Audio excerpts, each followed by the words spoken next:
നാടൊക്കെ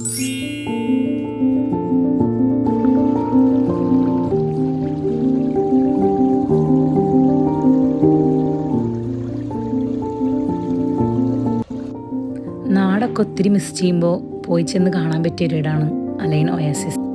ഇവിടുത്തെ സ്ഥലങ്ങളെല്ലാം കാണുമ്പോൾ പണ്ട് കുട്ടിക്കാലത്ത് നമ്മൾ പറമ്പിൽ കളിച്ചു കിടന്നതെല്ലാം ഓർമ്മ വരും. നമ്മൾ ദുബായിൽ നിന്ന് ഇറങ്ങിയത് തന്നെ 2:30-3 മണിക്കാണ്.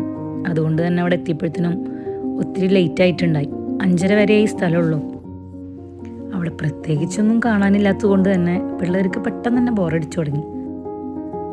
ഈ ഞങ്ങൾ പോയതിൻ്റെ ലാസ്റ്റായിട്ട് കുറച്ച് മ്യൂസിയവും മറ്റെല്ലാം ഉണ്ടായിരുന്നു. പക്ഷെ നമ്മൾ പോയത് ലേറ്റ് ആയതുകൊണ്ട് തന്നെ നമുക്ക് അതൊന്നും കാണാൻ പറ്റിയില്ല.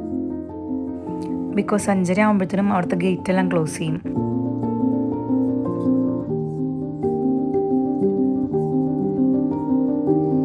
എല്ലാ വിൻ്റർ വെക്കേഷനിലും റാസ് ഖൈമയിലെ ജബൽ ജയ്സിൽ പോലും ഞങ്ങളുടെ ഒരു പതിവായിരുന്നു. പക്ഷെ ഇത്തവണ മഴ ചതിച്ചു. മഴയുള്ളത് കൊണ്ട് തന്നെ റോഡ് ബ്ലോക്കൊക്കെ ആയതുകൊണ്ട് ഞങ്ങൾക്ക് അവിടെ പോകാൻ പറ്റിയില്ല. ആ വിഷമം തീർക്കാൻ എന്നാൽ അലൈനിലെത്തിയതല്ലേ, അലൈനിലെ ജബൽ ഹഫീത്ത് പോകാമെന്ന് ഞങ്ങൾ തീരുമാനിച്ചു. അങ്ങനെ അലൈനിൻ്റെ ഈവനിങ് കാഴ്ചകളൊക്കെ കണ്ട് ഞങ്ങൾ നേരെ ഒരു ചായ കുടിക്കാൻ പോയി. അവിടുന്ന് നേരെ ജബൽ ഹഫീത്തിലേക്ക്. ജബൽ ഹഫീത്തിലെത്തിയപ്പോഴേക്കും ഒരു 15 ഡിഗ്രി ആയിട്ടുണ്ടായിരുന്നു.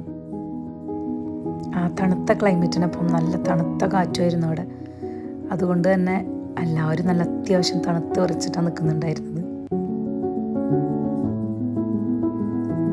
കുറച്ച് കഴിഞ്ഞപ്പോൾ തന്നെ ഞങ്ങൾ അവിടെ നിന്ന് തിരിച്ചിങ്ങോട്ട് ഇറങ്ങി.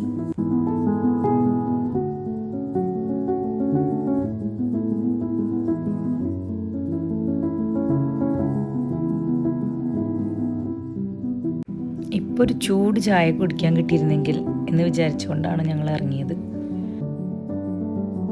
കുറച്ച് താഴോട്ട് ഇറങ്ങിയപ്പോൾ തന്നെ ഒരു കഫറ്റീരിയ കണ്ടു.